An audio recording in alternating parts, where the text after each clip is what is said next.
कल supreme court में एक मजेदार पिटीशन फाइल हुई है। बेसिकली इस पिटीशन के अंदर सिक्योरिटी ट्रांजैक्शन टैक्स की कॉन्स्टिट्यूशनल वैलिडिटी को चैलेंज किया गया है। नाउ जो पिटीशन फाइल की गई है अगेंस्ट दी एसटीटी, उसमें ग्राउंड्स मेंशन किए गए हैं। वो ग्राउंड्स क्या हैं? फर्स्ट ग्राउंड ये है कि STT is against right to equality under article 14। Article 14 के तहत आप जानते हैं it's right to equality, polity में आप सब लोगों ने पढ़ा होगा, क्योंकि सिर्फ ये उन लोगों पे लग रहा है जो शेयर्स की या सिक्योरिटीज की, फाइनेंशियल सिक्योरिटीज की ट्रेडिंग कर रहे हैं। कुछ लोग अपनी लाइवलीहुड चलाते हैं इसके ऊपर, कुछ लोग जो ट्रेडर्स लोग हैं वो अपनी लाइवलीहुड इसी से ड्रॉ करते हैं।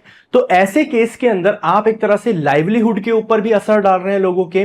सो that goes against the right to live with dignity also. आप जानते हैं इसका आर्टिकल कौन सा है फंडामेंटल राइट्स में? अगर आप जानते हैं तो कमेंट बॉक्स में जरूर बताइएगा कि इसका कौन सा आर्टिकल है। नाउ सेकंड ग्राउंड है principle of preventing double taxation. Simple शब्दों में अगर मैं आपको बताऊं तो किसी भी एक इनकम के ऊपर 2 बार टैक्स नहीं लगेगा। So for example in this particular case Aman ने आशीष को अपना शेयर बेचा था, तो उस केस के अंदर एसटीटी लगा, वो हो गया पहला टैक्स। उसके बाद अमन को क्योंकि प्रॉफिट भी हुआ है तो उस केस के अंदर उसके ऊपर सीजीटी भी लगाया जा रहा है, कैपिटल गेन टैक्स भी लग रहा है। तो इस केस के अंदर एक ही इनकम के ऊपर, एक ही सोर्स ऑफ इनकम के ऊपर आपने 2 बार टैक्स इंपोज कर दिया, which is not considered as a logical way of taxation.